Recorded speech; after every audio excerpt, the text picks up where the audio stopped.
Assalamualaikum warahmatullahi wabarakatuh. Alhamdulillahirabbil alamin wassalatu wassalamu ala sayyidil mursalin imamina wa qudwatina wa sayyidina Muhammadin wa ala alihi wa sahbihi ajma'in. Amma ba'd.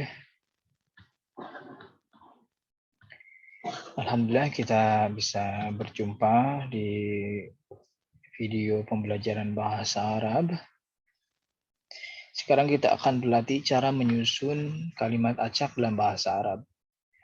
Perlu juga disampaikan kembali bahwa cara mengungkapkan sebuah kalimat dalam bahasa Arab itu sangat fleksibel, ya. Bisa diungkapkan dengan jumlah ismiyah. Artinya kalimat jumlah ismiyah itu formasinya itu diterangkan, menerangkan, ya. Jadi jumlah ismiyah itu diterangkan, menerangkan. Maka bahasa Indonesia sifatnya adalah jumlah ismiyah, karena bahasa Indonesia itu menganut format diterangkan, menerangkan. Oke. Kemudian bisa juga dengan cara yang kedua, yaitu dengan menggunakan jumlah fi'liyah, artinya fi'ilnya dulu atau bentuknya itu seperti kalimat yang menonjolkan kata kerjanya, ya. Begitu. Nah, sangat fleksibel di bahasa Arab itu sangat simpelnya itu. Jadi orang boleh mengungkapkan dengan jumlah ismiyah dan orang juga boleh mengungkapkan jumlah fi'liyah. Nah, cuman ada persamaannya antara di bahasa Arab dengan bahasa Indonesia. Artinya kata itu selama orang paham boleh diacak, ya. Jadi penempatannya boleh diacak. Misalkan seperti ini. Kalimat normalnya kan saya pergi ke pasar. Begitu, ya. Itu kalimat normalnya. Kalau di bahasa Arab itu disebutnya jumlah fi'liyah. Karena formasinya diterangkan, menerangkan. Saya diterangkan oleh apa? Pergi ke pasar. Nah, itu pergi ke pasar yang menerangkan kalimat saya atau kata saya. Gitu. Tapi kadang-kadang keluar dari normal, ya. Jadi letaknya itu bisa di mana-mana, akan asal orang paham saja gitu. Contohnya jadi seperti ini. Ke pasar saya pergi. Ya. Ke pasar saya pergi. Orang paham tidak? Paham, cuman secara format itu menjadi keluar dari format asal penempatannya. Seharusnya kan saya pertama lapar saya dulu di depan, kemudian pergi sebagai predikatnya ke pasar. Nah, itu sebagai keterangannya, ya. Tapi kalau ke pasarnya dulu diletakkan di depan, ya, apakah orang mengerti? Oh, ternyata mengerti. Misalkan pergi ke pasar, saya paham tidak paham? Itu paham juga. Cuman secara formal itu ya di luar pembahasan kita sekarang. Ya, kita bahas yang normal saja. Nah, jadi sangat fleksibel, ya, di bahasa itu, karena bahasa ini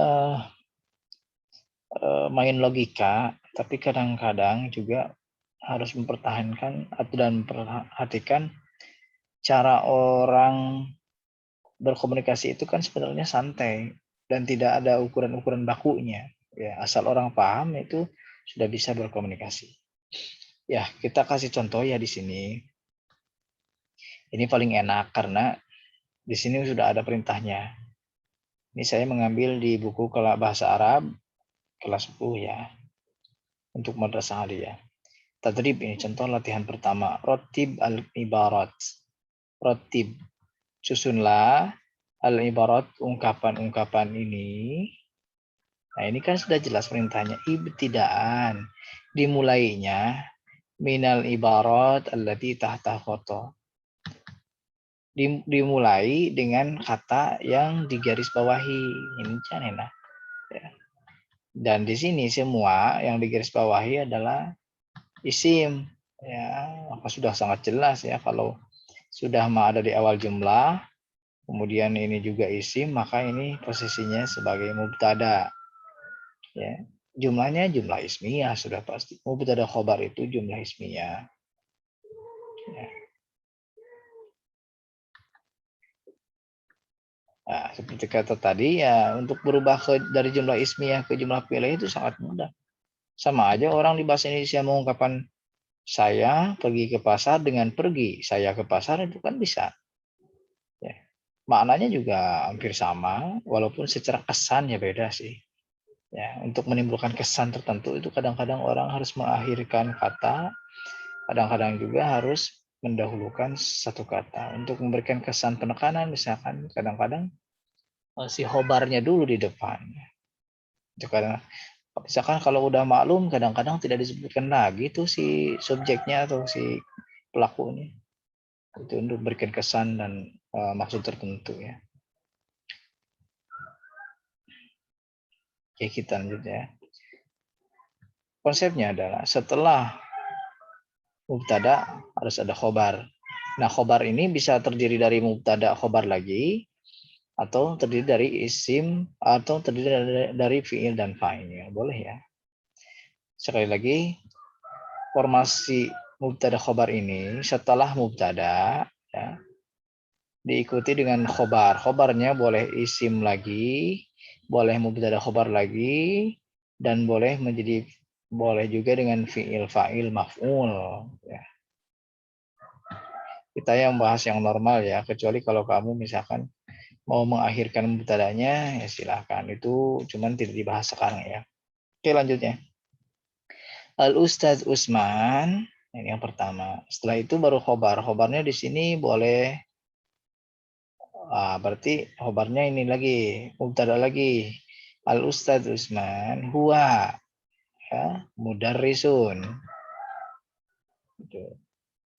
Yudarrisul lughah al-arabiyah. Baru ini yudarrisu, kemudian yang terakhir al-lughah al-arabiyah. Kenapa begitu rasionalisasinya? Karena tadi kan saya sudah bilang, setelah mubtada itu khobar. Khobarnya bisa mubtada khobar lagi.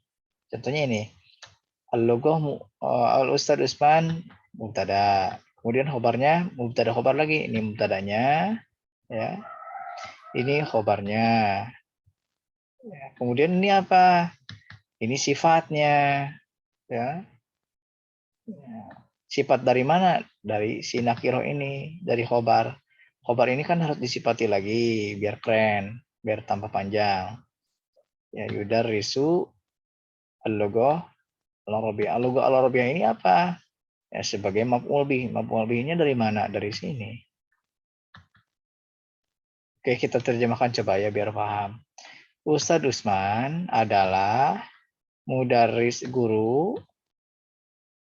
Karena ini sebagai sifat maka pakai yang mengajar. Siapa yang mengajar itu? Ya Ustadz Usman. Kok nggak disebutkan? Kan tadi sudah. Jadi domirnya mustatir atau fa'ilnya itu sudah mustatir, gak usah disebutkan lagi ya. Kan sudah maklum. Ya. Yudarisu yang mengajar, maksudnya Ustadz Usman. Mengajar apa? Al-Lugha al-Arabiyah sebagai maf'ul bih. Lanjutkan ya sedikit lagi. Al-Ustadz Fatimah. Nah ini mubtada. Setelah mubtada khobar. Khobarnya yang mana sih? Boleh mubtada khobar lagi. Contohnya ini. Al-Ustadz Fatimah. Hiya mudarrisah. Kemudian tudarrisu tarikhul Islam. Keren. Ya. Kemudian sekarang diawali dari haza ya. Haza. Apa coba? Haza. Bai'un. Nah, haza bai'un. Atau ya boleh. Haza bai'un. Kemudian ini hazanya mubtada, bai'unnya khobar. Kemudian huwa. Ini mubtada lagi. Khobarnya mana? Yabi'u. Kan khobar boleh fa'il boleh. Boleh fi'il, boleh mubtada. Sekarang pakai fi'il ya.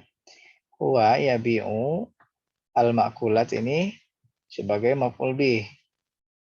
Fil maqsad. Coba terjemahkan. Ini mubtada ya. Bai'un khobar sebagai penjual. Ini seorang penjual atau pedagang. Dia mubtada lagi. Sekarang khobarnya yabi'u pakai fi'il, maka fa'ilnya harus ada mana? Dhamir mustatir. Ya. Maksudnya siapa? Ini huwa sini. Maksudnya ini. Kok nggak disebutkan kan? Sudah tadi. Gak usah. Jadi kalau disebutkan pemborosan kata. Huwa yabi'u, dia menjual.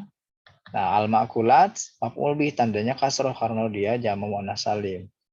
Al-ma'kulat, fil maqsofi, diganti. Oke, selanjutnya. Dari mana dulu? Dari sini. Hadzal bawwab, ini seorang satpam. Ini satpam. Ya. Mubtada kan? Mubtada. Khobarnya mana? Khobarnya boleh mubtada, boleh fi'il. Sekarang pakai mubtada aja ya. Hadza bawwab, huwa dia, terus khobar. Khobarnya boleh fi'il. Huwa yuhafidu, menjaga, ala amnil madrasah, keamanan sekolah. Terakhir. Faiz ini adalah seorang nama ya, nama orang yang diambil dari isim fa'il. Faiz karena posisinya mubtada dia dibaca rafa. Faizun, faiz. Ya.